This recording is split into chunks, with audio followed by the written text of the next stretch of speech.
perguntas para quem pode responder mais adequadamente às suas dúvidas. A palavra é sua, Gonzalo.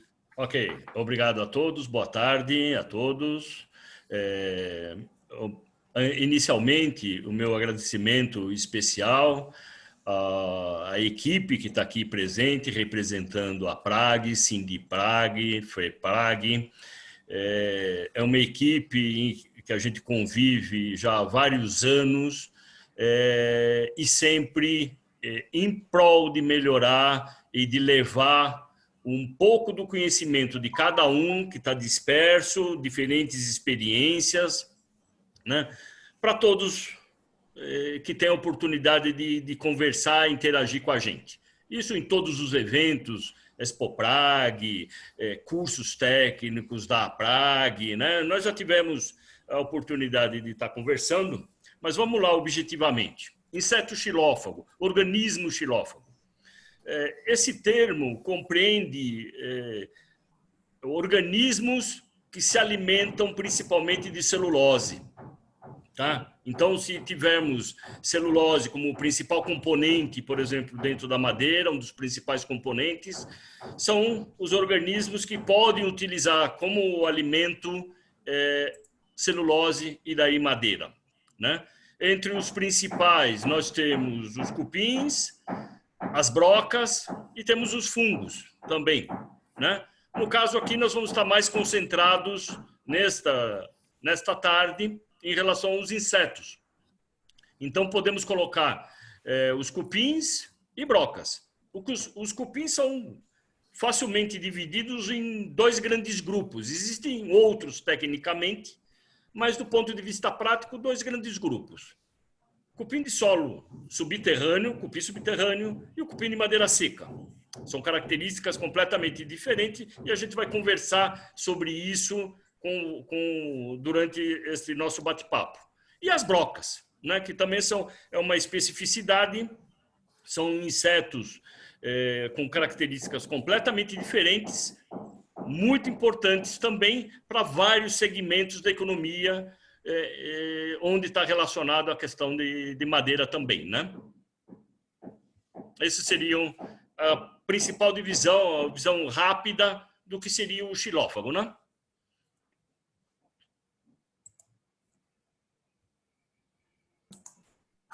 Eu vou pedir para o Francisco, bater de bate-pronto, né?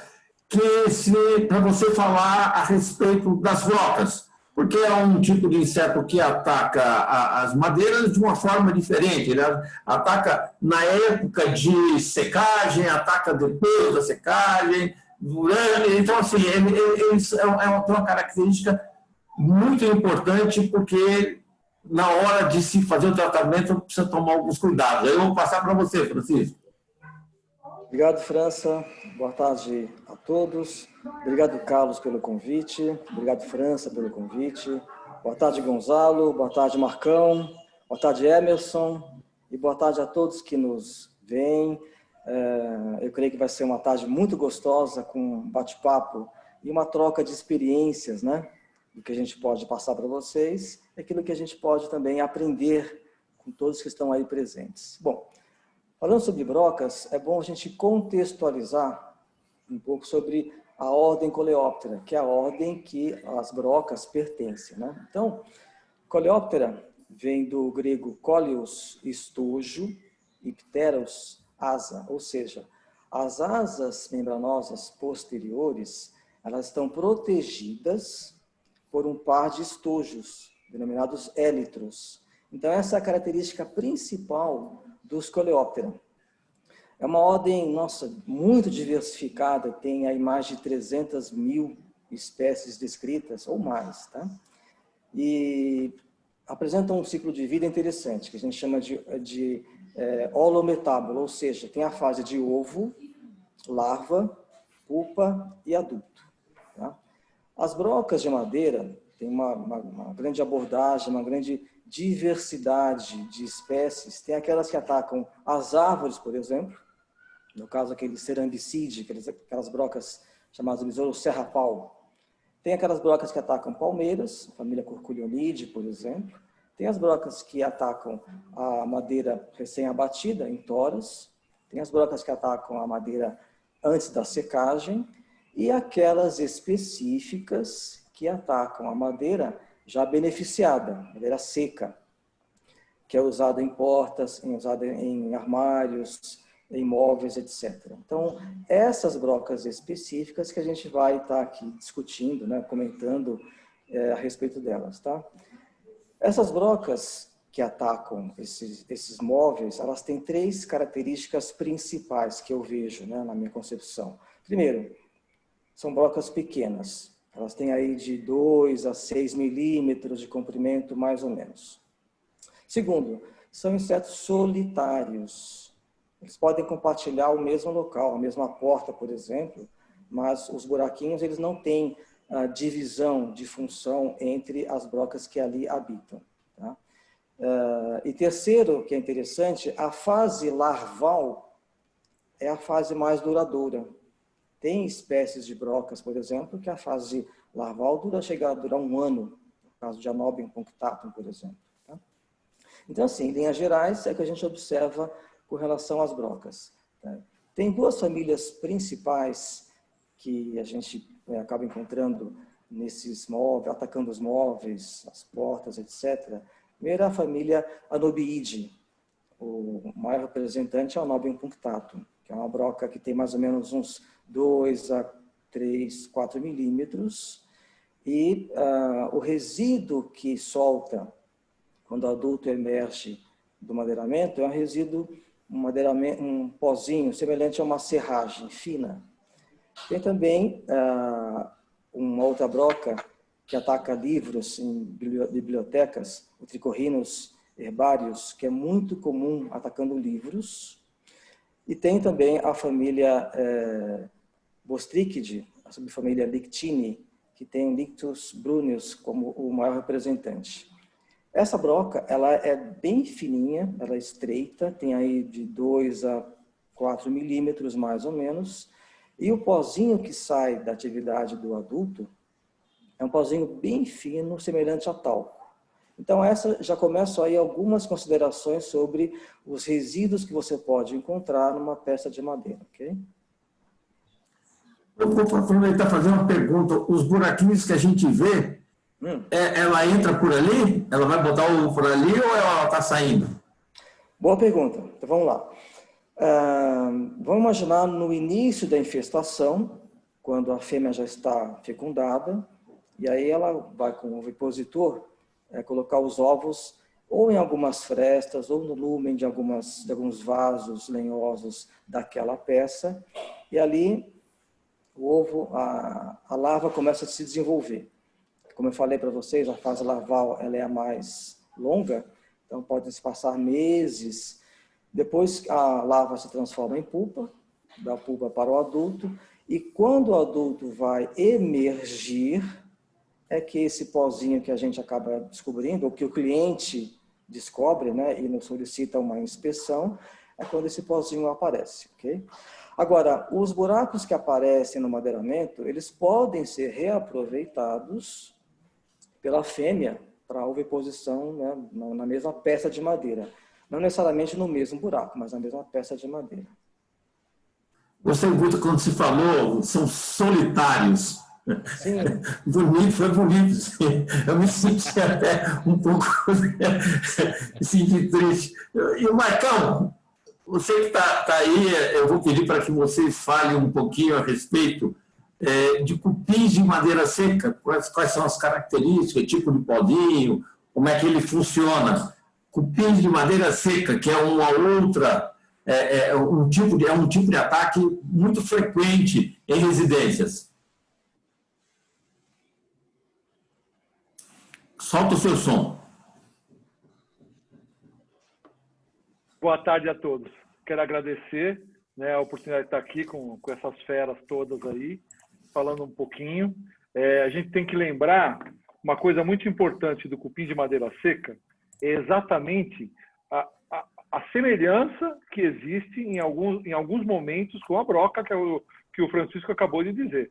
Tem que tomar muito cuidado com isso. Ele foi bem claro quando ele falou que é um pozinho muito fino, uma serragem que nós vemos fora, né? Porque que nos mostra que existe, vamos dizer assim, uma infestação ali. Já o cupim de madeira seca, isso não é tão fininho. São grãozinhos granulados que, se você pegar uma lupa, alguma coisa que aumenta, você vai ver algo como se fosse uma uva passa, né? Veja bem, eu estou fazendo uma analogia aí para ficar clara a diferença, né? Seria as fezes deles, Mas é menorzinho, na verdade, a gente tem que ser o mais claro possível aqui, até em respeito às pessoas que estão nos ouvindo. Trata-se de uma diferença. Se você pegar uma lupa, você vai ver uma diferença clara entre a serragem do Chico e o cocô do Marcão. Então, só para voltar aqui, eu não me aguento de pisar uma piada, mas beleza. Vamos lá.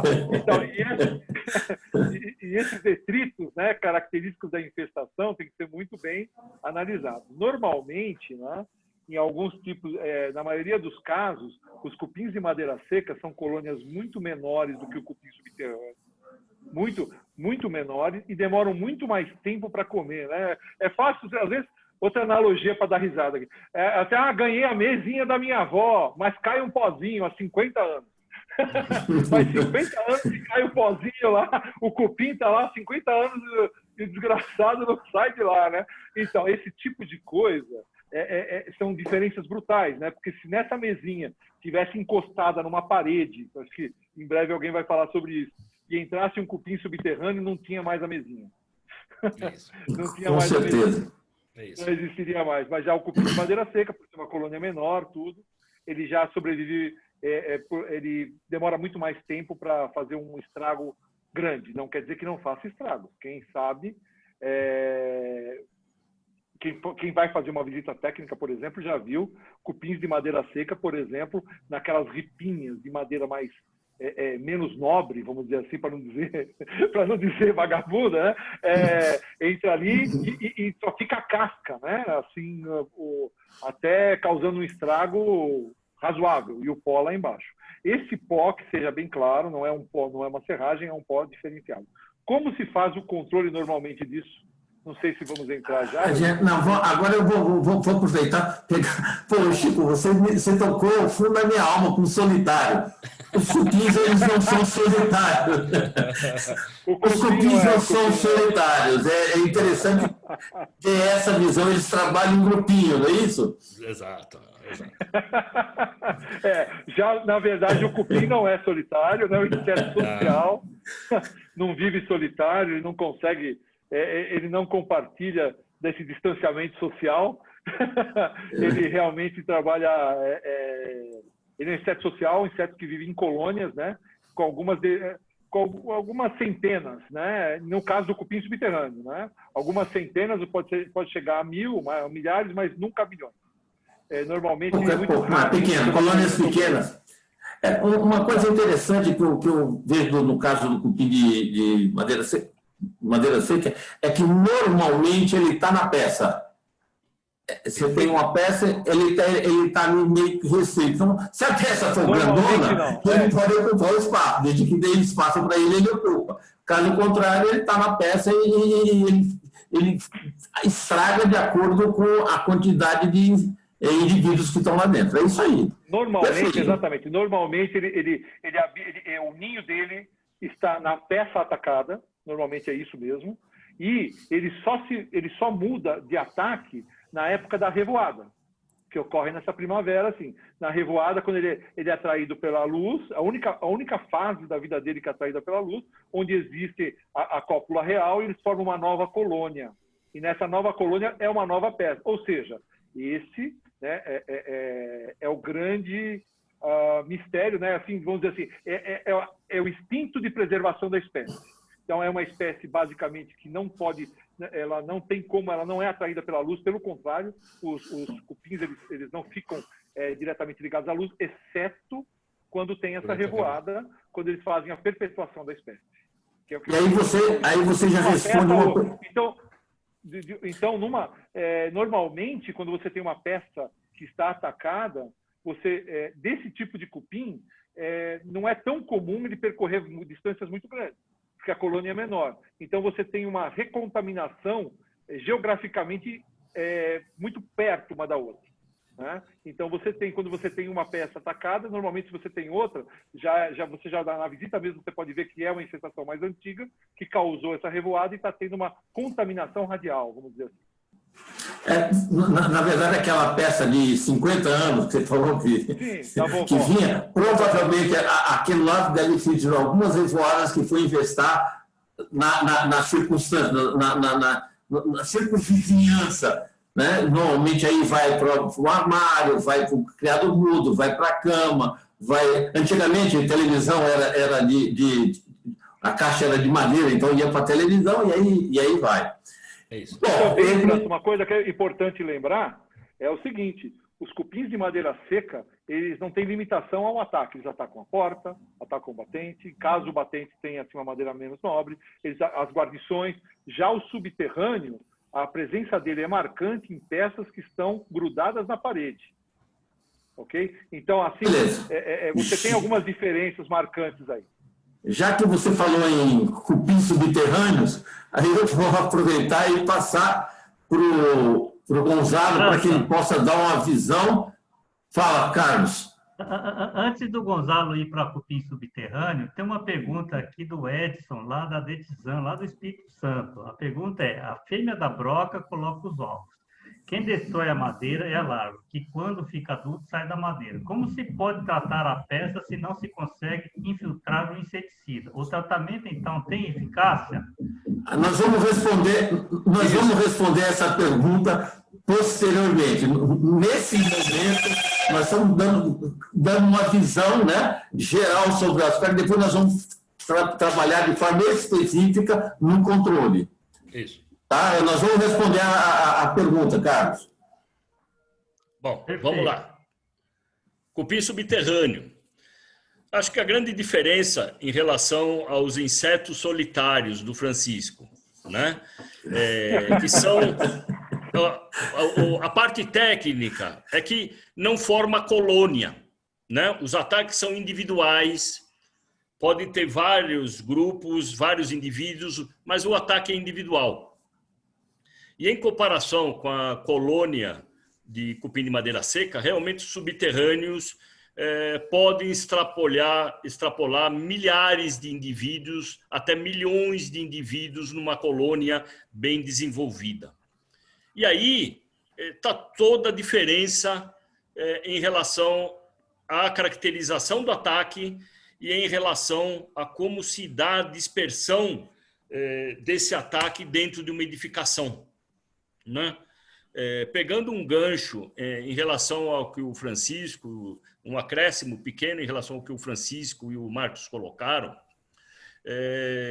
quando eu tenho a eliminação de resíduo dessa peça, no caso de broca, e eu não tinha qualquer situação, eu tenho certeza que algum indivíduo adulto de uma determinada família de broca saiu daquela peça, tá? Então, existiu atividade recente a partir da saída daquele resíduo, né? Se consegue, é claro, localizar ou colocar num fator tempo quando aquele resíduo foi produzido. No caso de cupim de madeira seca, começam os problemas, porque eu posso ter um controle eficaz. Vou usar o exemplo de uma cadeira, de uma mesa. Eu posso ter o controle eficaz e quando o consumidor sacudir essa mesa, eu posso ter a eliminação de resíduo e eu não tenho qualquer tipo de ataque ainda. E isso dá... Está aqui uma equipe de especialistas, vocês que estão nos ouvindo, têm essa experiência. O que dá de problema isso para você conseguir justificar ao consumidor que o trabalho foi eficaz e que aquele resíduo é o resíduo que está normalmente sendo guardado em parte das galerias que o cupim de madeira seca produziu. O cupim subterrâneo já tem uma grande diferença, são milhões de indivíduos e, em geral, ele tem um ninho que está em contato com o solo, mas ele pode se desenvolver, como já tem registros, desde os anos 80, lá com a equipe lá do IPT, o França, junto, que alguns ninhos de cupim subterrânea podem se formar na cobertura de edifícios, desde que existam, é claro, condições para isso. Deve ter madeira em decomposição, seja por conta de um grande jardim, seja por conta de madeiramento que compõe as formas de uma piscina, que depois começam a apodrecer, grandes jardineiras. Então, essas condições eu posso ter uma revoada do cupim, né? Esse é o primeiro sinal de um grande problema com o cupim subterrâneo. São aquelas revoadas em que muitas vezes o comentário que me davam era o seguinte: eu quase não enxergava a lâmpada, quase não via a luz, de tanto cupim que chegava. Quando isso acontece, certamente é cupim subterrâneo. Agora, quando vinha aquela situação, olha, eu estava lá tomando o meu café, um uísque, lendo um livro, perto de uma luminária no meu sofá, estava lá descansando, eu percebi alguns indivíduos pela parede. Aí, passo a bola para o Marcos. Isso é cupim de madeira seca, em que as revoadas são proporcionalmente muito menores, né? E a grande característica de cupim de madeira seca e cupim subterrâneo é que eles são insetos sociais, se organizam como castas, eles têm divisão de tarefa e são muito organizados, né? Não são solitários, né? Não são solitários, nem um pouco solitários. Eles são muito organizados, com divisão de tarefas. E tudo começa, toda a história dos cupins num imóvel, numa peça, vai começar sempre por uma revoada, ou como o Marcos colocou, de peças que estejam justapostas, uma com ataque e outra sem ataque, né?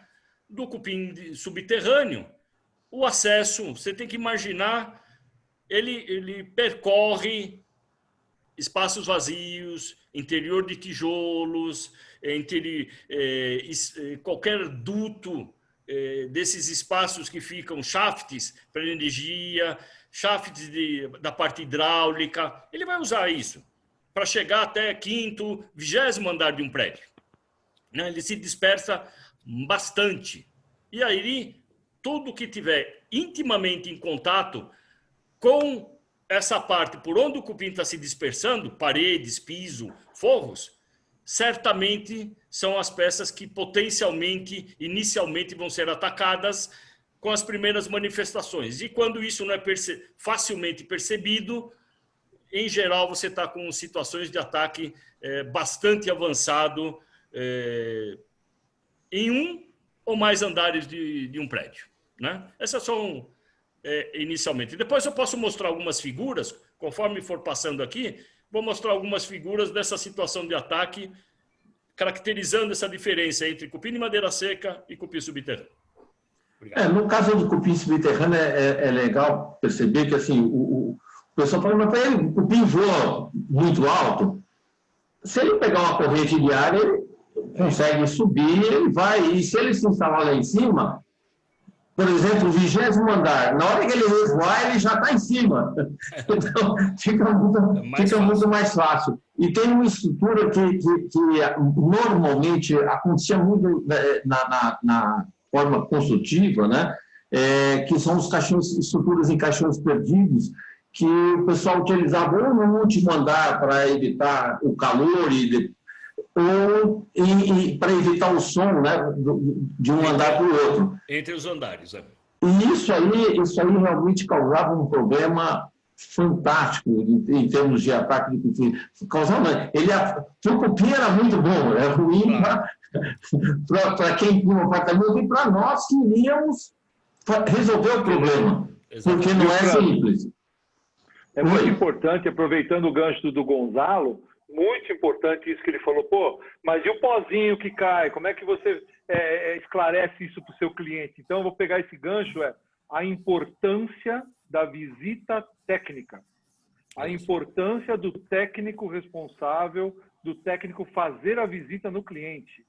Isso é na hora que você mostra para ele, a clareza com que você explica a diferença entre os três que nós estamos falando, esses 3 insetos xilófagos que nós estamos colocando aqui agora, a clareza das informações, desde o tipo de diferença de pó, até o que vai acontecer num provável tratamento, o que pode acontecer ou não. É importantíssimo o técnico responsável estar presente e ser muito claro nas informações.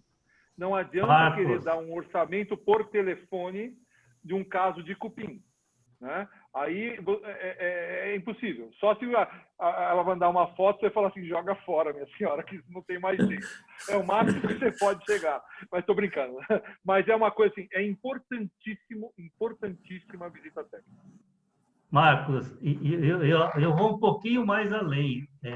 Ser um responsável técnico, né, um profissional atuante, né, não o famoso Zé Canetinha, porque numa visita você vai fazer consegue fazer um bom diagnóstico, inclusive fazendo identificação de detalhes construtivos, como o França colocou. Até a década de 70 era muito comum o rebaixamento de lajes rebaixadas em áreas de serviço, banheiro, né, Gonzalo? Sim. Posteriormente, na década de 70, adotou-se o rebaixamento do teto falso de gesso. Mas até hoje, uma Carlos, série de detalhes... A quantidade de caixão perdido na piscina da cobertura.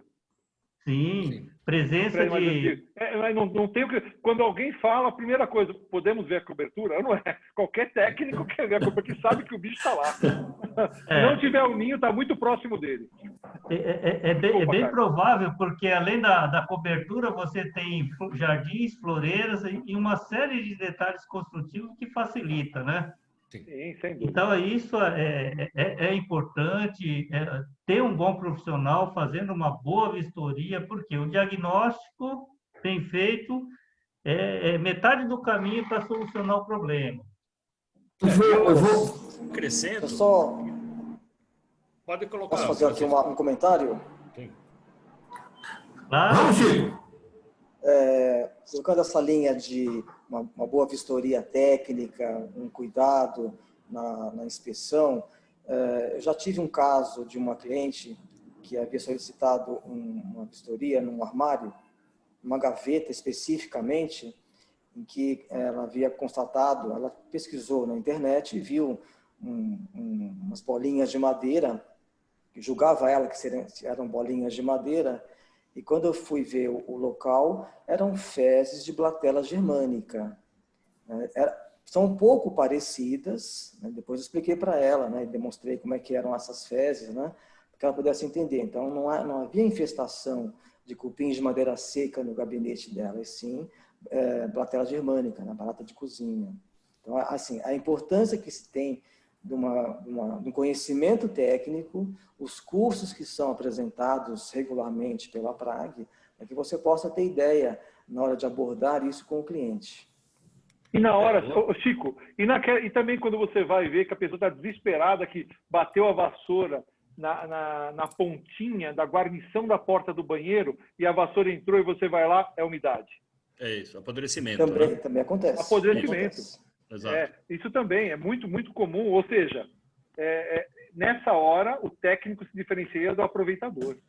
É muito importante o técnico. E naqueles casos que você vai no armário embutido, principalmente os armários embutidos antigos, porque hoje já as estruturas de deslize de gaveta já são em metal, com rodízio, etc. e tal. Mas antigamente era madeira com madeira, que abre e fecha, daqui a pouco você começava a cair pozinho em cima da roupa. E aí o pessoal achava que seria ataque de cupim, porque você não tem, no consumidor normalmente não existe ataque de broca, normalmente é ataque de cupim. E aí você podia ser ou não, então a visita técnica vai permitir, tem ataque ou não tem. Porque pode ser apenas um atrito entre madeira com madeira, vai caindo aquele pozinho que a pessoa pensa que seria um ataque. E o mais importante da visita técnica é que quando você faz essa informação, você não precisa cobrar, você não precisa tratar, a não ser que ele queira fazer preventivamente. Então, isso cria uma autoridade, mostra que a sua empresa tem responsabilidade sobre aquilo que está fazendo. Então, isso aí acontecia muito, muito lá atrás. Hoje já o mundo está mudando. Eu acredito, puxando aqui para cupim subterrâneo, isso torna-se ainda mais importante, né? Porque muitas vezes o consumidor ele está preocupado, ele vai ver o batente, vai ver o rodapé, vai ver uma parte do piso que ele percebeu que afundou. E no caso do cupim subterrâneo, isso pode tornar necessário extrapolar a inspeção, não para aquela peça, não para aquele ambiente, talvez para o andar inteiro e, quiçá, para os diversos andares de um prédio, se a gente estiver falando de um prédio, né? Então, se eu faço uma avaliação, é o técnico que tem que mostrar a realidade em relação a esse ataque, né? Quando não é, quando é desgaste de madeira. Isso, muitas vezes, aqui lá no IPT, eu recebia resíduo, né? E era fininho. Eu falo, mas em que circunstância foi achado? Ah, nas gavetas. E aí, quando eu começava a puxar, então me fala o seguinte, tira uma foto do local, tira as gavetas, mostra o local, me mostra um pouco da situação, né? Muitas vezes, né, o IPT nunca fez, pouquíssimas vezes, fez inspeção em imóveis residenciais, individuais, né? A gente não faz isso. Então, no sentido de orientar, a gente recebia esse pó e caía nessa situação. Às vezes é desgaste. Então, essa interação entre um técnico especializado, treinado, com formação, preocupado em atender aquele consumidor que está num desespero, levando informação técnica e séria, vai criar essa fidelização citada pelo França, né? E isso é importante, essa interação, essa fidelização, porque ele passa a ter, olha, eu preciso de informação confiável, vou conversar com França, vou conversar com Francisco, vou conversar com Carlos, Marcos, Gonzalo, porque o principal interesse é identificar o problema, para depois de identificar o problema, a gente saber o que fazer, né? E o primeiro passo é reconhecer. Eu vou aproveitar, só que a gente falou muito do início de pozinho. O cupim solo, de vez em quando, apresenta algum tipo de pozinho? Não. No caso do cupim de solo, as fezes são líquidas, tá? E essas fezes líquidas são misturadas a um pouco de saliva e terra, que em geral ele leva da estrutura do solo, da estrutura do ninho, que ele leva para revestir as peças que estão sendo atacadas, né? Ele precisa, se o cupim subterrâneo ficar exposto na superfície de uma mesa, ele resseca e morre em 1 ou 2 horas. Ele mantém qualquer peça revestida para dar esse duto de ar condicionado por onde ele pode continuar atacando a peça e se proteger. Então, os primeiros sinais que vai ser um resíduo de terra saindo pelo interruptor de energia, um túnelzinho lá na base, um túnelzinho às vezes, numa superfície, junto a um rodapé. Você perceber que existem ondulações na superfície de rodapé, de piso, e que afundam, ou fundo de armário embutido, você vai mexer, começa a ter tudo ondulado, e isso, a hora que vai observar, já está tudo destruído. Porque o cupim subterrâneo, ele vai evitar fornecer avisos para o consumidor. Olha, eu estou aqui, estou atacando. Isso quem faz é o arborícola, que ele vem com túneis externos no meio da parede, e aí são bastante visíveis, e ele fala, quero ver você acabar comigo aqui. E o subterrâneo não, é sorrateiro, vai usar espaços, e em geral, quando você percebe, você pega a superfície da peça, retira aquele rodapé e olha por trás, já está muito consumido. Isso é a situação mais comum. Foi muito nisso.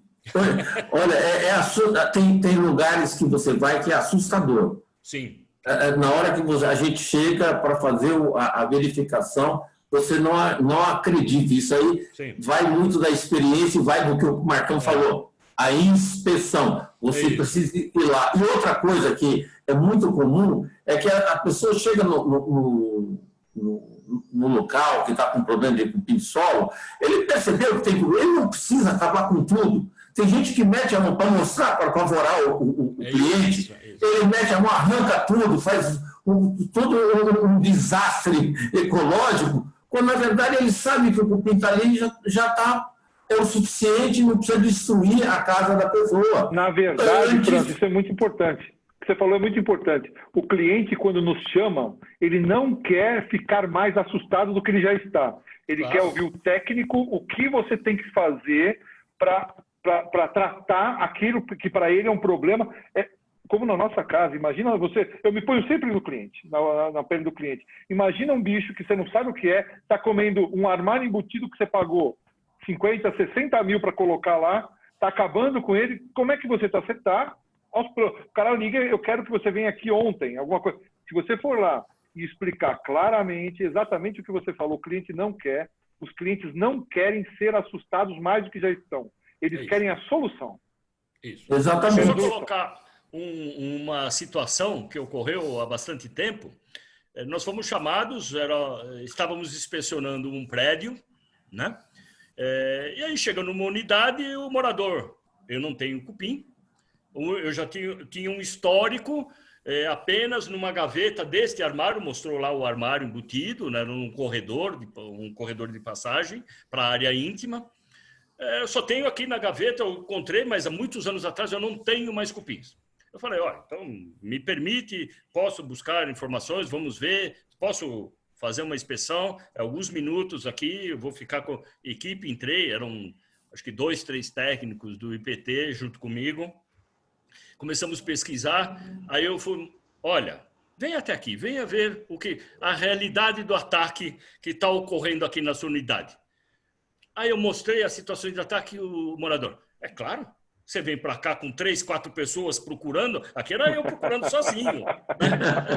Você traz assim 3, 4 pessoas especialistas para procurar, é claro que vão achar, né? Não, mas nós temos que lidar com esse lado do consumidor, né?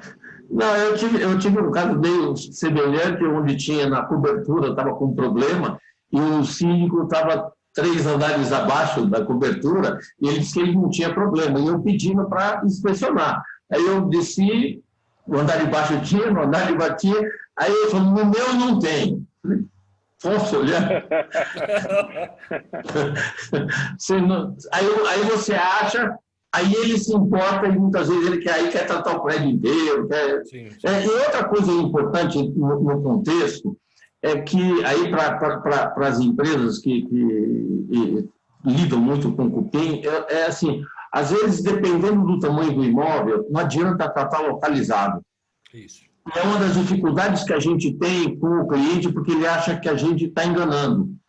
Então, é necessário mostrar a real situação, como funciona, assim, despender um tempo razoável, conscientizando do problema. Porque, às vezes, você está só na área de serviço, você trata na área de serviço, daqui a pouco está no quarto, e quem fez o serviço inadequado? Você. Então, assim, mesmo que evite fazer, principalmente em imóveis pequenos. Claro, se o imóvel tiver 600 metros quadrados, talvez não precise tratar tudo. Entretanto, os imóveis menores é bom que você conscientize o cliente para que ele possa ter... se ele não fizer, a culpa é dele, a responsabilidade é dele, e não nós, como técnicos, que estamos inspecionando. Bom, agora... Exatamente. Isso é muito importante. É muito importante.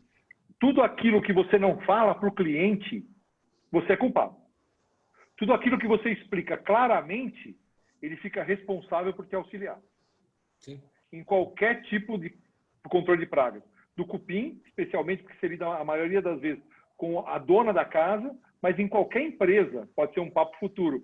Aquilo que você não identifica claramente para o seu cliente é problema seu. Sim. Aquilo que você indica o cliente tem que te ajudar. Legal. Agora nós vamos começar a fechar o ciclo. Esclarecemos o que é cupim, só talvez aí vou fazer uma pergunta que, de forma específica ligada ao cupim de solo, e aí a gente entra na parte de controle. No caso específico, o cupim ele come concreto, come tijolo, come fio, Olha. come sapato. Olha, o cupim ataca diversos materiais. O comer, tecnicamente, é morder, ingerir e digerir alimento, tá? E essa digestão só vai ocorrer com material celulósico, tá? Então, papel, madeira, compostos celulósicos, né? Ele ataca plásticos, ataca borrachas, só que passa pelo trato digestivo sem sofrer qualquer tipo de digestão. É um ataque, um desgaste à peça. Concreto, não. E aí eu faço um parênteses para colocar concreto tipo ABNT, né? Porque se o concreto não for consolidado, tá? E permitir que o cupim abocanhe partículas de areia do concreto e as afaste, aí você vai ter um ataque. Isso acontece, por exemplo, na argamassa de edificações. Então, muitas vezes o prédio tem colunas no andar térreo de grande dimensão, onde uma parte são as colunas estruturais em concreto e uma parte é fechada para passar em dutos, encanamento, parte elétrica, de gás, hidráulica. E isso é fechado com alvenaria e argamassa. Aí o morador está vendo o cupim passando pela argamassa. E cupim, se não for concreto, ele ataca e passa mesmo. Ele desgasta a argamassa, ele passa no interior de argamassa. Qualquer material que ele consiga beliscar, afastar partícula e seguir em frente, ele vai destruir e atacar. E para o morador, olha, a minha coluna de concreto está sendo atacada, a minha parede de concreto está sendo atacada. Muitas vezes é essa situação. Se não existir espaço vazio no concreto, o cupim não vai atravessar, não vai passar. Tá? Não daí existe para virar cupim lenda, de né? Concreto. Daí para virar lenda, cupim come exato, concreto. Exato, Virou a lenda exato, já. Exato. Eu tenho uma visão, cupim realmente, se ele desgastar é muito levemente, praticamente zero. Graças a Deus, senão os prédios que a gente mora estaria todos no chão. Mas tem uma coisa muito interessante em relação a cupins de solo em edifício. Por exemplo, antigamente se usava, hoje não sei se está usando tanto o telhado e tal, mas se usava mantas asfálticas para fazer a impermeabilização do piso superior. E os cupins, como o Gonzalo falou, ele desgasta. Ele tem condições de desgastar, assim como eles desgastam. Ele não come o fio. Na verdade, ele desgasta porque ele quer passar. Está me atrapalhando, eu quero passar. Aí ele simplesmente desgasta a capa do fio e aí começa a encostar. Polo negativo com polo positivo pode dar, inclusive, curto-circuito. Um caso interessante que eu tive foi que ficou, mas não deu curto-circuito. Ficou muito próximo. E aí começou a gastar muita energia. E o pessoal não sabia por que estava gastando tanta energia, mesmo com os locais desligados. E aí era um problema ligado aos cupins de solo. E no caso das mantas asfálticas, há um desgaste, entra a água começa a levar umidade para dentro do concreto. O concreto, aí o que acontece? Toda a armação que você tem dentro do concreto, ela passa a enferrujar. Quando ela enferruja, ela começa a dilatar e começa a trincar o concreto. Isso acontece. Sim. Então, assim, esse é um dos perigos do cupim de solo, principalmente nas partes superiores. Então, assim, tem que tomar muito cuidado na hora e esclarecer para ele, para que ele entenda o processo. Bom, agora eu vou passar uma pergunta, porque o Carlos está quietinho aí, né? Tá quietinho. Carlos, fala para nós o que é caixão perdido. Dá uma explicada aí como é que os cupins... Ó, caixões perdidos são estruturas, né, existentes nas edificações, principalmente nos prédios mais antigos, eram mais usuais, né? Então, você tinha onde passavam-se as tubulações hidráulicas elétricas, né, que para conduzir os apartamentos, aquilo deixava vãos, né? Em outras situações, né, lajes rebaixadas, onde você, para fazer a passagem de tubulações de água servida, de banheiro, área de serviço, o que você fazia? Rebaixava, passa o cano, e aí o que era norma, né, Gonzalo? Fazer o preenchimento com material, por exemplo, como sinazita. Mas a nossa construção é bastante criativa, né? Você tem custos para tirar restos de entulho, restos de madeira, o que você faz? Resto de papel, resto de madeira, resto. Preenche toda a engenharia criativa do Brasil, preenche todos os espaços com esse material, e aí, por fim, quando você pega, por exemplo, os prédios da década de 60, 70, onde você começa a ter apodrecimento das batentes, né? Das bases das batentes, principalmente da área de banheiro, área de serviço, permite a entrada do casal real, e a partir desse momento ele entra nesses locais onde tem madeira, tem formas, e aí está feita a fórmula para o cupim causar prejuízo, né?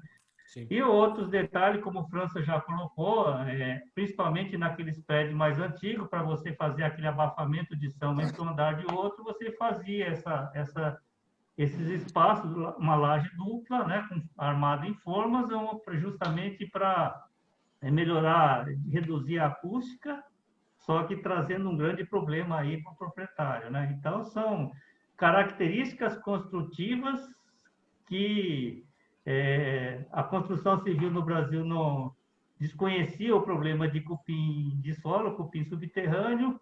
Ele migrou, né? Subiu a serra pelo porto, pela ferrovia, e aí vem causando bastante estrago, né? E graças a Deus, né, França, de uma certa forma, é o nosso ganha-pão também, né? França, o IPT tem um departamento, um laboratório só para fazer essa pesquisa, Tecnomar e Controle 7, né? Então faz esses trabalhos aí.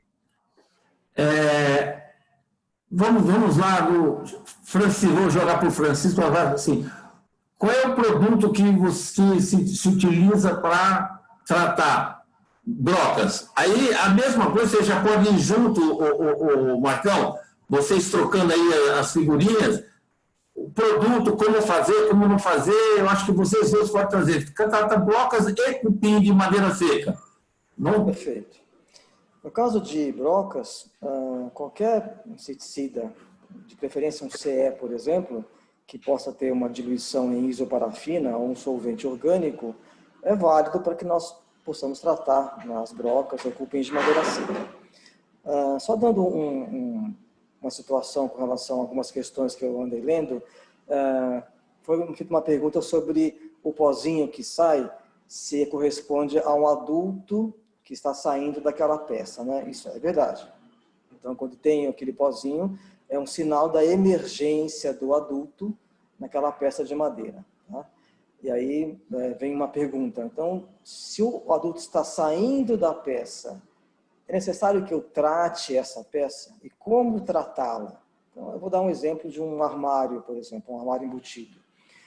Tem locais desse armário que são mais suscetíveis ao ataque de brocas. Por exemplo, se a gente imaginar uma prateleira, toda ela invernizada, mas tem uma face da prateleira que está voltada para o fundo do armário. E aquela face, ela é bruta. Normalmente é feita com compensado. E ali é onde encontra a maioria dos ataques que a gente observa das brocas. Então, nesses locais onde tem o madeiramento que não está invernizado, o fundo de prateleiras, ou em alguns locais de gavetas, é que se deve dar atenção no caso do tratamento, via pulverização e injeção em buracos que ainda existem. E assim, acima de tudo, explicar para o cliente, olha, a situação é essa, né? Existe uma dinâmica de infestação naqueles buracos onde as brocas apareceram, o pozinho, não existem mais, né? Mas pode ser que a médio prazo, questão de meses, possa encontrar alguma atividade em outro buraco que seja encontrado na peça. Então, é bom esclarecer o consumidor, né, sobre isso. Pode ser que aconteçam novas infestações em função da dinâmica do comportamento e da biologia do inseto. Eu faço eu vou me intrometer aqui, França, aproveitar a deixa do Francisco.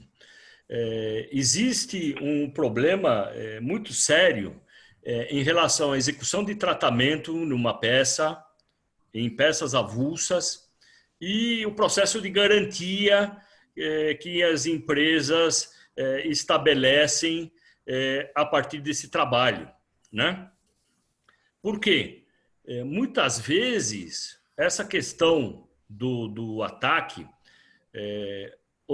a fase em que está ocorrendo a emergência da broca, não necessariamente é a fase de infestação. O Francisco descreveu muito bem essa questão de uma parte que não tem acabamento ser a origem do ataque, e você tem na tua superfície acabada, envernizada, pintada, com papel de parede, e tem a emergência do inseto adulto, né? E muitas vezes eu já observei que a preocupação é agir topicamente nesses orifícios, né? E não fazer uma avaliação do móvel como um todo, para identificar por onde está ocorrendo a infestação. E aí, certamente, o consumidor vai ter nessa mesma peça, após 18 meses, 6 meses, dependendo da espécie de broca, como o Francisco colocou no início, ele vai ter uma reinfestação, porque a fêmea fecundada ainda encontra um sítio sem proteção para conseguir atacar aquela mesma peça, e assim por diante, né? E muitas vezes essa preocupação de atingir apenas a galeria, orifício de emergência, pode levar a alguns equívocos por não buscar quais os locais onde estava ocorrendo a infestação, né? Eu já observei várias vezes essa situação e muitas vezes estava ligado a essa avaliação parcial do problema. Como já foi dito anteriormente, Marcão, cada caso é um caso. Sim, é isso. Marcão, boa avaliação. Para a gente tratar cupins de madeira seca. Apesar que o Gonzalo, numa conversa inicial com a Silvina, ele falou: ó, o que eu menos gosto de lidar é cupim de madeira seca. É uma particularidade que eu tenho, sim. Eu respeito muito os cupins como um todo, como insetos organizados, mas o cupim de madeira seca é sádico em algumas situações. Ingrato. Eu ia falar ingrato, mas sádico fica melhor. Gonzalo, se você permitir, você poderia fazer aquela apresentação, aquela ilustração, apresentar aquele quadro lá onde você mostra os túneis e as galerias, né? Os túneis, deixa eu colocar aqui, ó. Vou colocar 2 ou 3 situações do cupim. O tratamento fica ótimo. Eu vou colocar essas 2 situações. Peraí, deixa eu... Peraí, acho que eu não fiz ainda dividir aqui o... Share screen. Isso. Está na tela, Gonzalo. Está na tela, né? Então, essa aqui, por exemplo, é uma situação comum de cupim subterrâneo passando no interior de tijolo cerâmico, né? E, normalmente, nós temos a superfície pela lateral do tijolo, né? O tijolo está sentado numa estrutura e o cupim tem aqui o túnel Rebouças para os cariocas, o túnel 9 de julho aqui para os paulistanos, né? Para passar sem qualquer tipo de problema, né? Então, destacando a importância da necessidade da inspeção. Aqui um exemplo do lado esquerdo de como a gente observa os livros numa biblioteca e se a observação é apenas externa, sem deslocar exemplares, sem buscar informações bem pontuais, isto aqui é a parte, à direita, é a parte dos mesmos livros em contato com a alvenaria nessa prateleira, né? É quase livro cenográfico, né? Exatamente. E aqui essa diferença entre cupim subterrâneo, atacando livros à esquerda, e no lado direito, cupins de madeira seca, atacando livros. E aqui livros e aqui madeira. E aqui tem uma observação, você percebe do lado direito, o ataque de cupim subterrâneo, você percebe resíduos de terra, e onde você percebe essas galerias expostas, é que o resíduo de terra já foi retirado. E aqui no caso de cupim de madeira seca, uma madeira compensada, atacada, teve sua parte interna atacada por cupim de madeira seca, e eu coloco como, às vezes, muito difícil lidar com uma infestação, porque percebam aqui, vocês estão vendo o meu cursor, está mostrando aqui uma galeria, um estreito, uma galeria, outro estreito para outras galerias. Quando um operador começa a atuar numa estrutura de madeira, a colônia de cupins que está numa determinada galeria migra para a parte mais interna da peça e um soldado que tem uma estrutura de cabeça e de mandíbula, parece uma pequena rolha, veda esse acesso. Então, mesmo produto líquido que seja injetado nesta galeria, não passa para as galerias mais internas.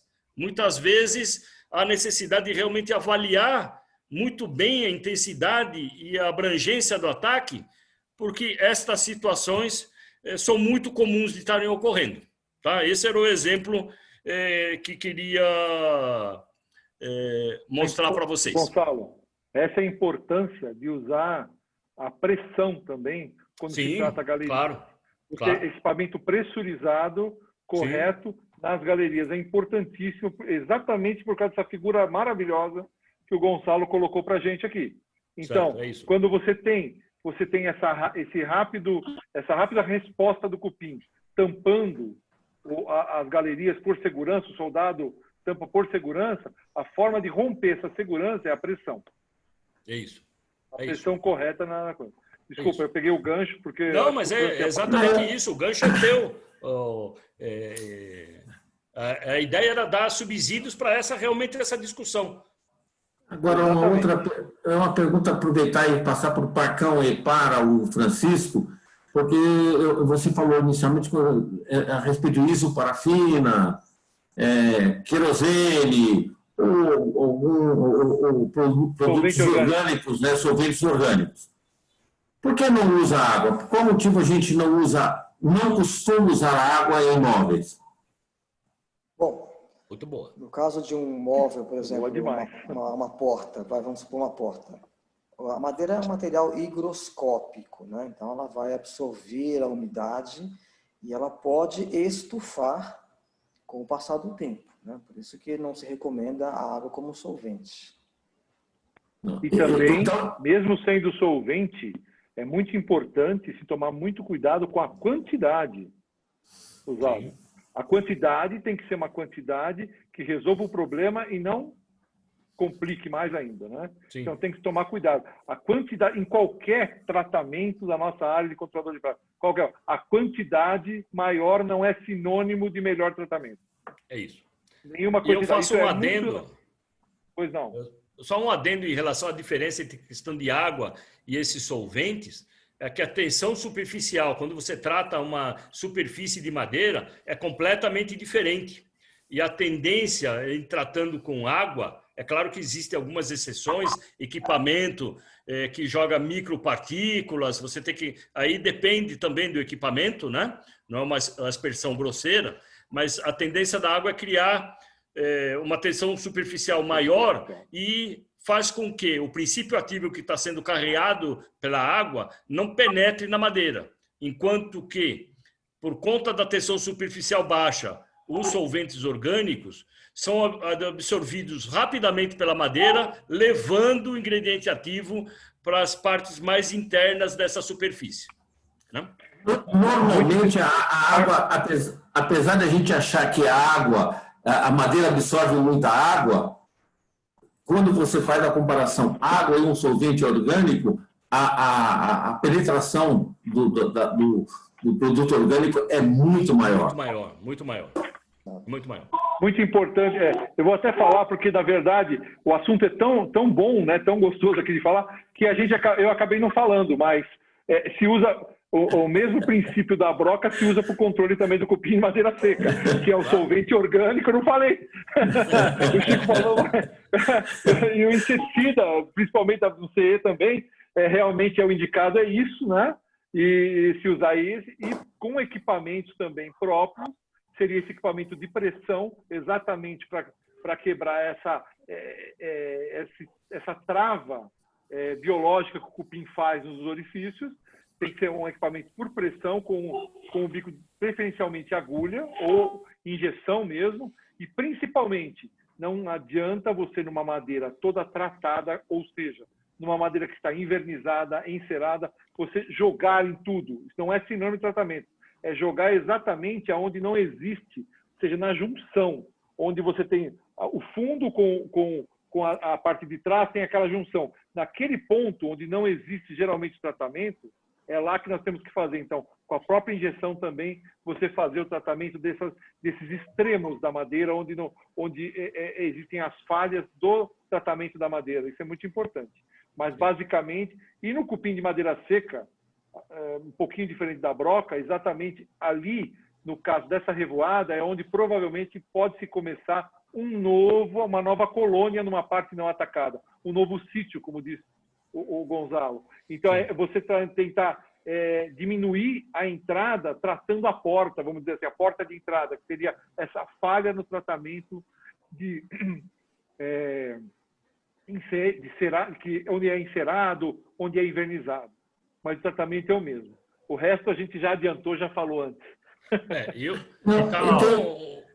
Só um adendo, que às vezes quando vai se colocar ou estabelecer um trabalho em determinada peça, olhar para o revestimento da peça, né?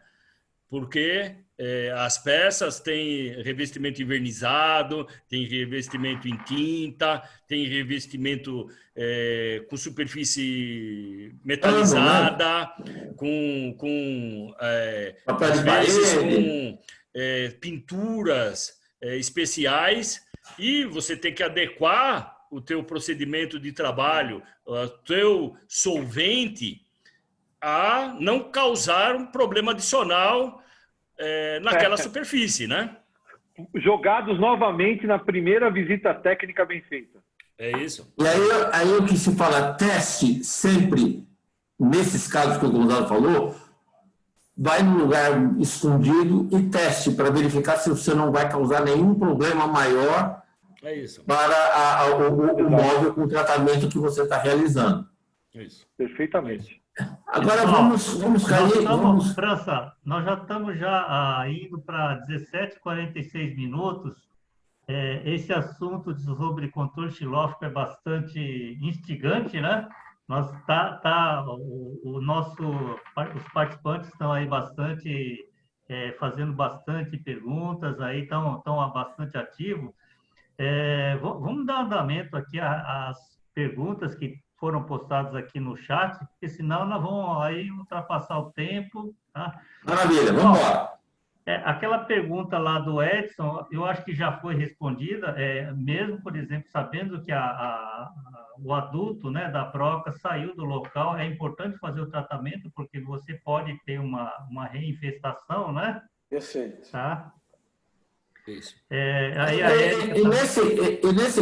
Nesse caso específico, que aí vai muito do que o Chico falou, vai do que o Marcão falou, do que o Gonzalo falou, o que termina acontecendo é o seguinte: o tratamento, quando você tem um problema com broca, e se porventura você tem o móvel atacado, você faz o tratamento dos furos, mas você dá um acabamento na superfície, ou faz um tratamento na superfície, testando para verificar se você não vai manchar, porque quando a fêmea voltar ao móvel, se porventura ela ficar caminhando, buscando um lugar para colocar o ovinho, o que vai acontecer? Ela se contamina e tende a morrer e não colocar os ovos. Então, assim, o que a gente faz normalmente no processo por broca, principalmente quando o ataque é muito grande, você vai diminuindo a população, até que uma hora você não tem mais adultos saindo, porque você não tem mais ovinhos entrando. Então, precisa ter paciência e o cliente precisa ter essa consciência de que, por um período, ainda pode acontecer de estar caindo o pó das broquinhas. E uma sugestão assim, dá trabalho, mas assim, faz parte do nosso processo, tanto os furos, porque aí você sabe aonde é que estão aparecendo os furos novos. Qual é a região mais atacada? Às vezes é só no lugar, então facilita. Muito importante, eu até vou passar para o Gonzalo agora, né? A importância das diferenças das madeiras mais claras, mais escuras, que é onde tem mais celulose e menos celulose, que geralmente onde aparece, né, Gonzalo? Sim. Deixa eu colocar, me permite aqui 2 segundos, eu mudar aqui. Cadê aqui? Eu vou aqui buscar. Enquanto o Gonzalo está colocando, a Fabiana perguntou, existe diferença entre descupinização e tratamento do madeiramento? Na realidade, Fabiana, quando você faz uma descupinização, você tem que fazer o tratamento do madeiramento, tá? Gonzalo, a bola é toda tua agora. Eu vou aproveitar e falar assim, a madeira pode ser tratada antes de ter o problema. Sim, então aí você não vai ter problema. Agora, quando ela está com problema, você faz o tratamento procurando eliminar o problema que está dentro dela, que pode ser cupim, brocas. Exato. Ou é um tratamento visando combater algum agente que já está presente, né? Mas tudo pode ser feito preventivamente se a utilização de madeira estiver prevista em projeto, numa edificação, né? Vide os exemplos que nós temos hoje de madeira engenheirada, né? Prédios com estruturas de sustentação exclusivamente em madeira tratada, né? Então, isso é realmente importantíssimo. O exemplo aqui que eu quero colocar, nós temos, essa aqui é uma tora, o que vocês estão vendo do lado esquerdo é um segmento de tora de madeira de IP, né? E que apresenta uma região mais clara, chamada de alburno, ou brancal, em algumas regiões, e a parte mais escura, que é cerne. Sempre que um técnico estiver falando de, olha, madeira X, Y, Z é resistente ao ataque de broca, é resistente ao ataque de cupins, é resistente ao ataque de fungos, ele sempre vai estar se referindo a cerne. Porque o alburno de aroeira, jatobá, de oiti, qualquer espécie muito resistente, o alburno vai ser atacado. Tá? O alburno tem ingredientes e entre os diferentes constituintes que existem numa tora, tem o que a gente chama de extrativo, são óleos, ceras, componentes químicos que vão sendo depositados. E esse componente químico, aqui está um gráfico do volume em relação à parte do cerne. Logo depois, o alburno quase não tem extrativo. O cerne aqui, nesse anel mais externo, tem muito extrativo, essa parte mais alta aqui do gráfico, e a parte de medula volta a ter muito pouco extrativo. Isso que dá diferença. E é claro que tem espécies de madeira em que o cerne é resistente ao ataque de cupins. E tem espécies de madeira que nem o cerne é resistente ao ataque de cupins. Então, quando você vai perguntar para um técnico, né? Vou colocar eu posso colocar madeira X no meu imóvel? Depende, né? Porque do ponto de vista de engenharia, a parte externa dessa peça, o alburno, e a parte interna CERN é exatamente igual. Não tem diferença do ponto de vista de resistência físico-mecânico, com uma estrutura que vai suportar uma carga na tua edificação. Mas do ponto de vista de ataque de organismos, fungos, cupins, brocas, é no alburno que vai acontecer esse ataque. E algumas espécies, o CERN é naturalmente protegido. Então, em algumas situações, não precisa ser feito nada. Ele foi lá, identificou a espécie. Eu tenho uma estrutura, uma obra de aleijadinho com embuia, jacarandá. Além de ser obra de aleijadinho, já não faria tratamento. Mas, às vezes, a própria espécie de madeira já elimina a necessidade de execução, porque o cupim, fungo e broca não vai atacar facilmente o CERN, né? Que é normalmente muito resistente.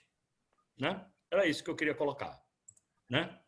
Então, as madeiras, dependendo do projeto, tem uma tomada de decisão. Hoje nós temos uma norma técnica, a BNT, preservação de madeiras, categorias de uso, onde você tem, para cada situação de uso, o tipo de prevenção que você pode executar na madeira, do ponto de vista de tratamento, seja industrial, seja superficial, para garantir uma determinada resistência naquela situação de uso. Né? Isso nós temos, recente, tem poucos anos aqui, né? E é uma ferramenta que o engenheiro, que o construtor, que o arquiteto pode utilizar para usar adequadamente madeira numa construção. Né? Mais perguntas, Carlão? Lanço a próxima pergunta do Guilherme Arruda. Qual a melhor técnica para controle de cupim de solo? Barreira química ou iscas cupinicidas? Olha, eu sempre costumo colocar que a tua inspeção inicial, o teu diagnóstico do problema, vai responder isso. Né? E eu vou dar dois extremos em relação limitações em relação à barreira química e limitação em termos de isca, né? Até em termos de isca. Né? A tua avaliação, às vezes, transcende o objeto de inspeção, o local, o prédio. Eu tenho que ver o entorno. Né? Eu tenho um curso d'água na proximidade. Eu sei se o lençol freático é alto naquele local. Né? Em alguns locais do IPT, na cidade universitária, na parte mais baixa lá do que era a várzea do Pinheiros antigamente, eu faço uma perfuração de 50 centímetros e encontro água. O solo está encharcado. Cabe fazer barreira química nessa situação? Não cabe. Você está jogando o produto fora, está contaminando o meio ambiente e o produto não vai permanecer como forma de barreira nessas situações. Vamos para a isca. Eu tenho um componente de um quadro elétrico intensamente atacado do suporte do quadro de energia elétrico principal de um prédio, intensamente atacado por cupim subterrâneo. Eu vou esperar a isca agir, o cupim atacar a isca agir sobre uma colônia, sendo que no dia seguinte pode ruir toda aquela estrutura? Não, eu tenho que orientar ou por um tratamento químico ou para substituição, coisas que acabem imediatamente com o problema.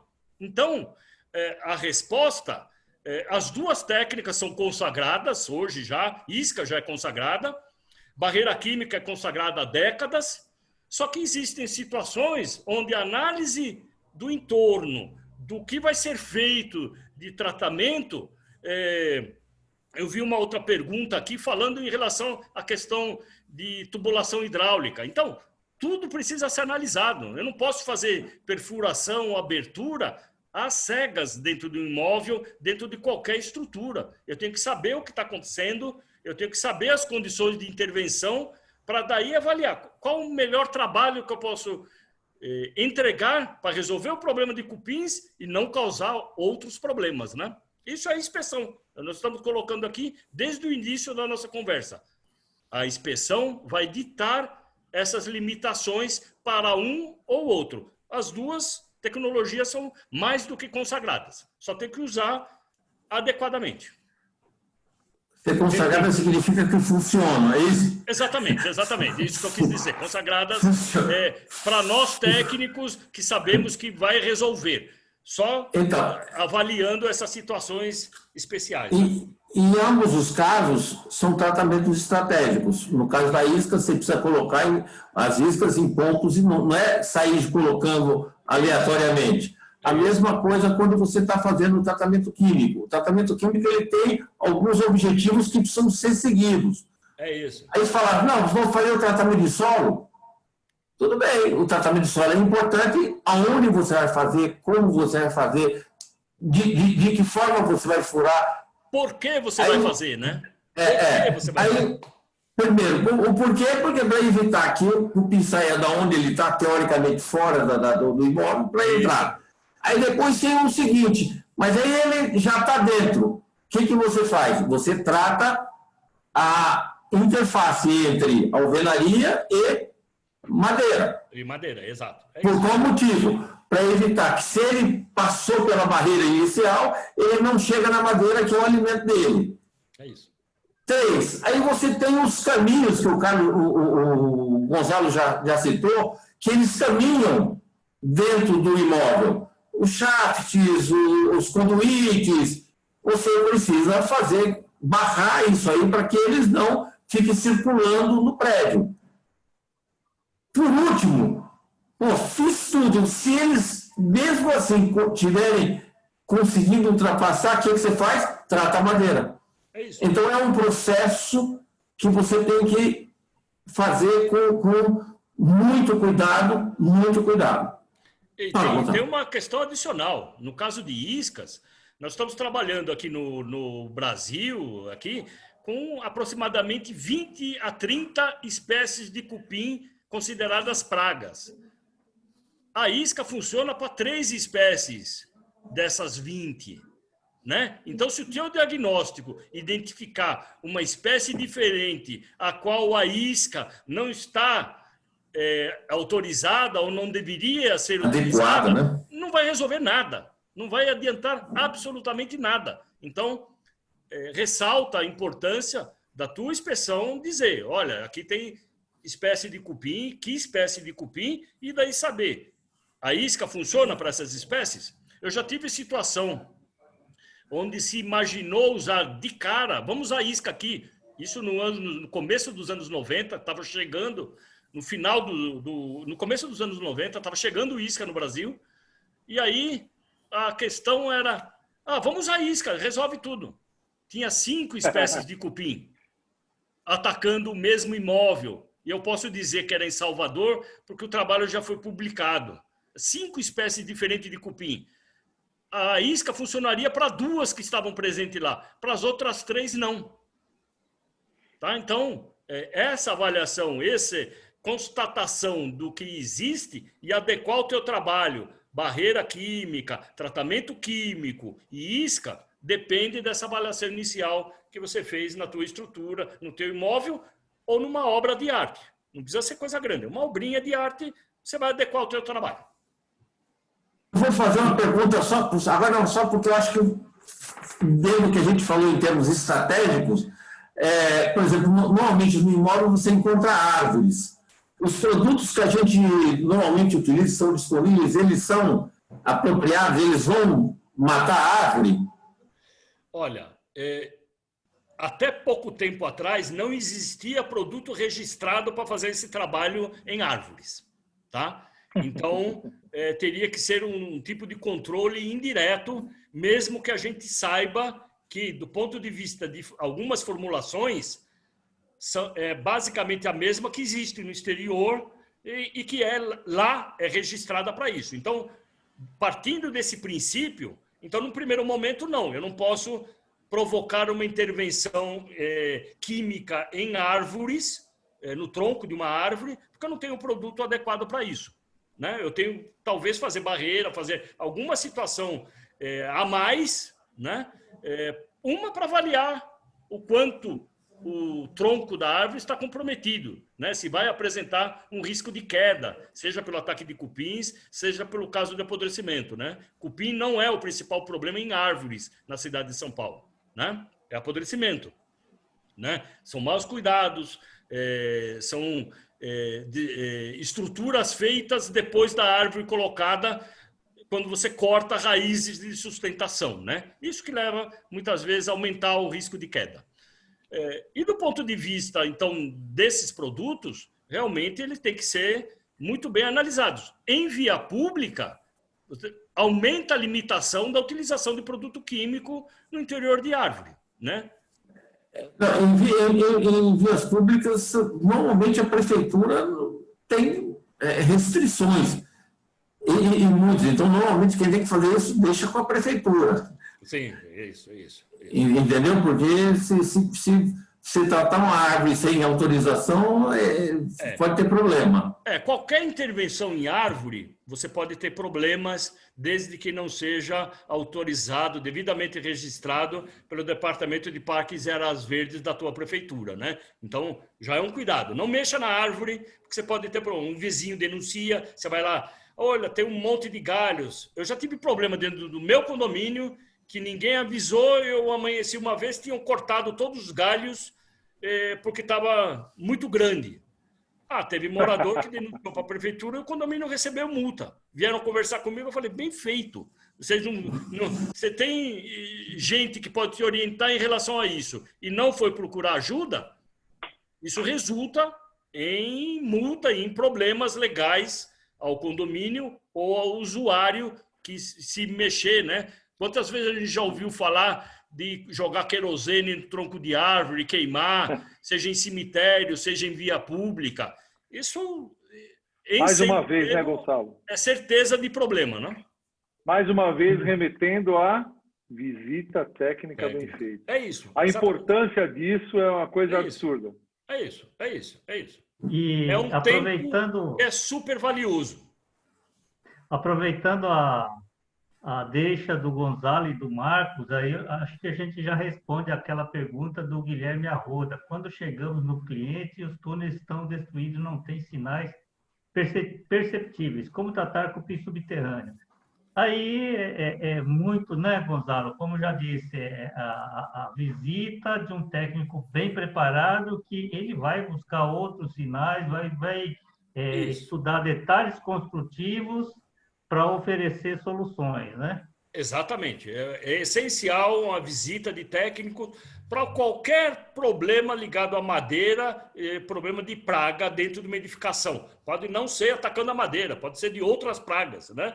Se o técnico não fizer uma avaliação do que está ocorrendo, por que está ocorrendo, né? E levar em conta a biologia, né?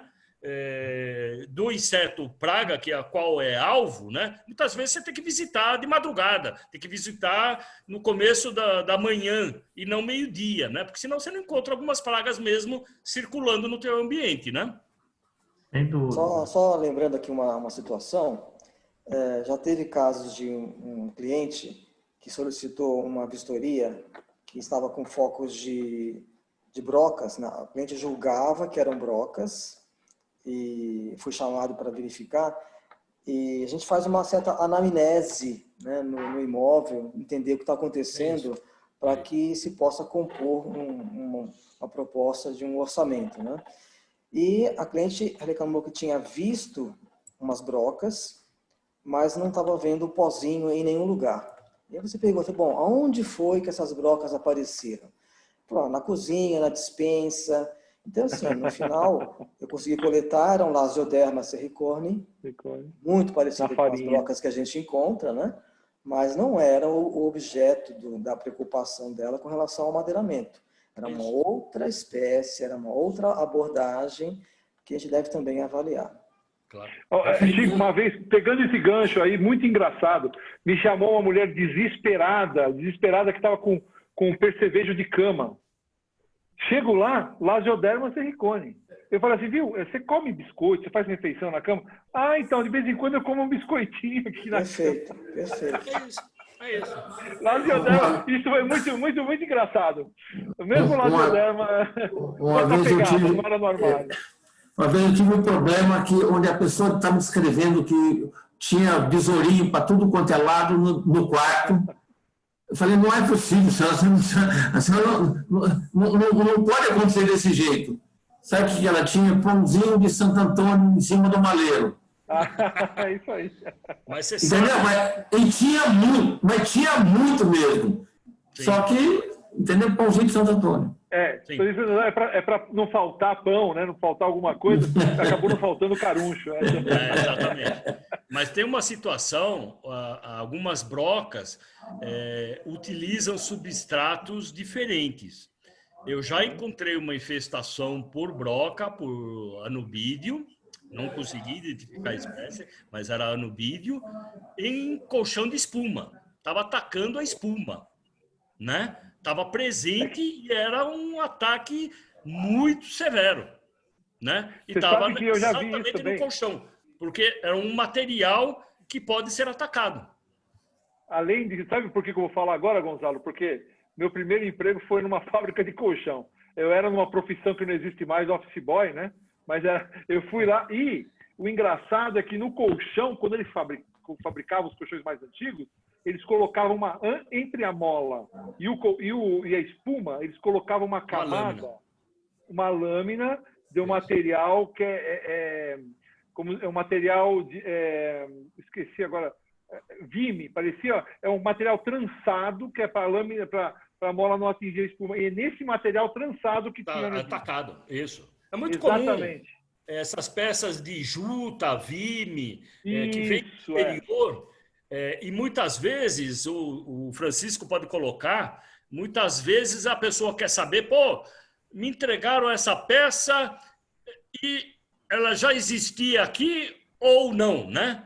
E aí, dentro da análise do problema, tem que ver há quanto tempo essa peça está lá, se é superior ao ciclo de vida do inseto que está causando problema, porque muitas vezes, principalmente nesse tipo de mobiliário, é comum, porque recebe, vem da Tailândia, vem da Índia, circula pelo navio, a broca não se manifesta, a loja entrega na tua casa, recebe, está aí na sala do Marcos, começa a pipocar, começa a ocorrer a saída de brocas, né? E muitas vezes a infestação não é má fé do lojista, nada, é um desconhecimento e o problema está lá na origem onde a peça foi fabricada, né? Isso já aconteceu, Gonzalo, uma vez, no caso de um cliente que trabalha com importação de peças de mobiliário, e aí fui chamado para verificar o que aconteceu, porque começou a proliferar.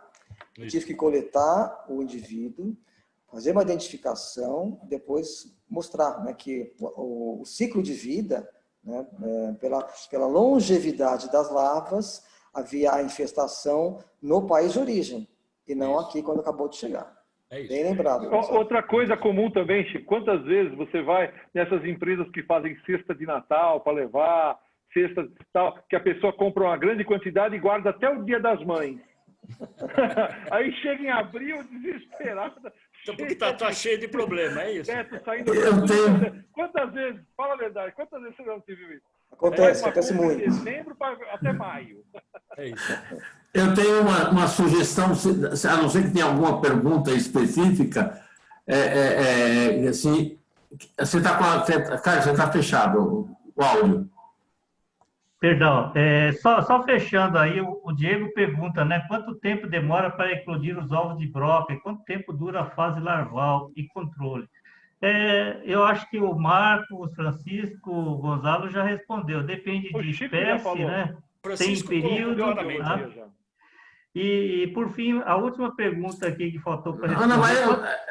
Mas eu acho assim, quanto tempo? Pode depende do calor. Se você estiver num lugar muito quente, é muito rápido. Se você estiver num lugar frio, pode demorar, o ciclo fica muito maior. Então, cada caso é um caso.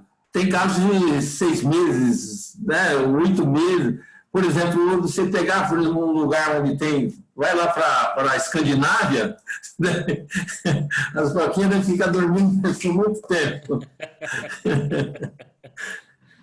E por fim, a última pergunta aqui que ficou, né? Quanto tempo demora para o cupim destruir um fundo de armário? Isso é muito variável também, porque vai depender de oferta de outros alimentos que existem na região, o tamanho da colônia, né? Não sei se o Gonzalo, o Chico e o Marcos querem. Olha, Eu vou dizer ao nosso amigo aí da plateia que o fundo de armário em relação ao cupim subterrâneo pode demorar dias, semanas, meses, né? Mas vai ser dependente da oferta, vai ser dependente se o cupim está chegando no prédio naquele local ou é uma dispersão já grande dentro do imóvel, né? Então, a situação de uma peça, de um armário embutido, no primeiro andar de um imóvel, com vários andares, e que está ao lado é uma parede que dá margem para o lado externo do imóvel, e o cupim está chegando ali, então a intensidade vai ser absurda, vão ser milhões de indivíduos que vão buscar alimento. E o cupim, ele não acaba com um prato para depois buscar outro. Alguns cupins ficam ali comendo, se alimentando, e outros já vão procurar o que vai ter para amanhã, viu? Ele é esperto o suficiente, ele busca os sinais onde existe fornecimento de madeira, avisa a central de inteligência do ninho e avisa, olha, em tais e tais locais eu tenho um volume de madeira, eu tenho papelão estocado, eu tenho material estocado, tá lá, um inventário de onde ele pode obter alimento. E depois esse alimento vai ser consumido, tá? Ele não esgota uma fonte para depois partir para outra, né? Ele começa ataque, está avançando e já está olhando lá na frente, tá? Eu vou sugerir, eu acho que o assunto é bastante, para mim, eu diria assim, emocionante, né? É a hora que você coloca a experiência de cada um para determinadas soluções. Devido ao adiantado da hora, a gente já foi, era para terminar às 5h30, já são 18h14. Então, assim, eu agradeço muito as pessoas que estão aí, e a minha proposta, né, seria que a gente marcasse um outro encontro, onde a gente poderia mandar... Você me permite falar? Não. Uma coisa muito importante, que eu acho que vem exatamente pegar esse gancho que você acabou de dizer. Eu coloquei numa das lives que nós fizemos pela Praga e Sindicato, a criação do clube, que seria exatamente esse modelo que foi criado agora. Eu acho que esse foi um laboratório sensacional. Alguma coisa para funcionar assim, alguns dias, com alguns tipos de tema, onde a gente exatamente funcionasse com esse bate-papo. Então, eu acho que a gente poderia aguardar realmente essa agenda, está terminando a última agenda também da Expo Prague, para que a gente consiga colocar em funcionamento isso e, pelo número de participantes que se manteve, o número de participantes inicial, que aquela saudável briga para entrar, podíamos até pensar em aumentar essa sala. Para esse tipo de Marcos, na realidade, Marcos, eu recebi de várias pessoas, vários amigos aqui que não conseguiram entrar na sala porque hoje realmente ele se deu o limite, né, da nossa sala. Então, inclusive a nossa querida Márcia Darós, que retornou ao Brasil, voltou, ela não conseguiu entrar, e vários outros, Gustavo Alert e entre outros aí, que não conseguiram realmente entrar. Então, assim, eu acho que há uma necessidade, nisso, eu vejo assim, uma carência muito grande da parte técnica. E, Gonzalo, eu faço o convite aí para você participar em outros eventos aí, para nós conversarmos sobre xilófilo. Realmente é um prazer podermos conversar sobre o tema de inspeção em estruturas de madeira, cupins, brocas, fungos. Eu estou à disposição. É um prazer, né, Gonçalo? Contar a gente não poder transmitir a nossa experiência a todos. Quem sabe nós não fazemos alguma coisa assim na Prague, quem sabe dá até lá, num happy hour, tomando uma água mineral.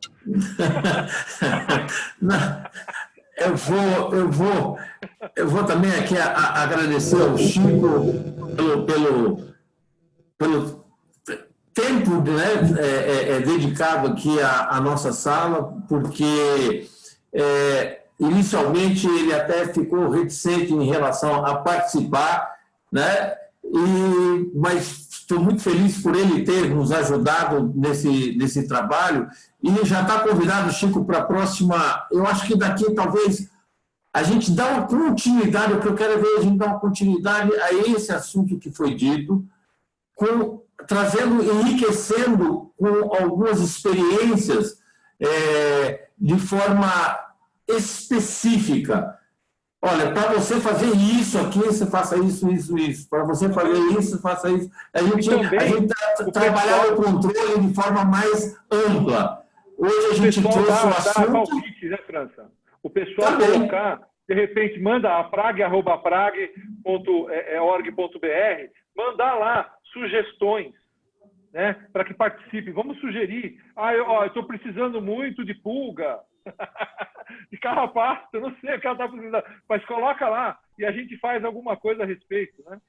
Eu acho que é muito interessante o pessoal participar também dando ideias, né? Senão não é um bate-papo, é uma apresentação só, né?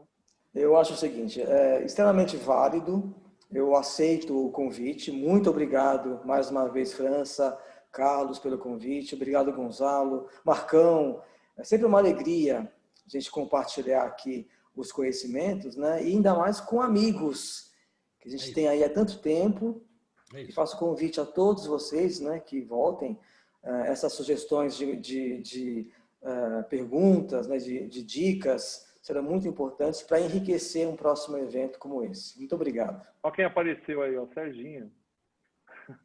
Sérgio Bocalini? Olha lá, tá lá embaixo. No final Cadê?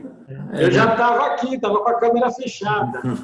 Eu acho que ele veio só para assinar a lista. Ele só veio assinar a lista. Boa tarde, Sérgio. Tudo bom, Carlos, Chico, Gonzalo. Faz tempo que não vejo o Gonzalo. Muito tempo, Tudo bem, Francinha? Então, assim, já estamos fazendo convite. Vocês. Como nós já temos, na próxima segunda-feira, nós já temos uma live às 16h30, novamente teremos uma nova live muito importante para passar conhecimento para vocês. Então, já temos as próximas 2 semanas. Então, na terceira semana, nós estaremos aqui mantendo esse assunto, mas essa parte de biologia, de forma mais específica, vamos dar só uma passada por cima para poder a gente discutir a experiência de cada um em determinados tipos de controle. Um exemplo, como é que você sabe que tem um caixão perdido? Quando é que você sabe que é uma laje invertida? Quando é que você sabe que não tem nada? Quando é que você sabe que você tem o caixão perdido lá na cobertura, ou não, ou no andar no térreo, ou se está no subsolo, para que a gente possa passar experiência e conhecimento. Esperamos vocês, provavelmente daqui a mais ou menos uns 21 dias, às 16h30. 16h30. Até às 18h20. Não. Aí vamos... Pessoal, eu gostaria de agradecer a presença sua, Gonzalo. Eu acho que enriqueceu bastante esse bate-papo, Francisco, nosso querido Chico também. Eu acho que a tua experiência no dia a dia foi de grande importância e agradeço por compartilhar isso com os nossos colegas do segmento. Da mesma forma, estendo meus agradecimentos ao Marco Genaro aí por estar dedicando esse tempo. Eu sei que de manhã ele estava em viagem, estava lá ao sul de Minas, atendendo a cliente aí, mas deu uma esforçada ali para acho que compartilhar essas informações, esse conhecimento que ele tem. Eu gostaria de deixar alguns recados aí ao pessoal que está nos assistindo, né? Dia 20, nós estamos realizando um curso de vendas muito bom. Esse curso chama-se Turbine Suas Vendas, aí, ministrada pela Graciane, é uma professora aí da Fundação Getúlio Vargas. Ela traz muitas informações, dicas de como realmente melhorar as suas vendas, né? Para a parte operacional, nós temos aí no mesmo dia 20, aí, meu curso de atualização técnica sobre baratas, biologia, comportamento e controle também. É uma forma de atualizar. Saiba que a primeira inscrição para as empresas associadas à Prague é gratuita e a segunda inscrição em diante, o valor que nós estamos cobrando hoje de R$ 30. Então, assim, nós estamos conseguindo, a um preço bastante reduzido, transmitir conhecimento a vocês, replicar esse conhecimento, que é uma coisa muito importante, né? E no dia 28, nós estamos formando também a terceira turma de biossegurança.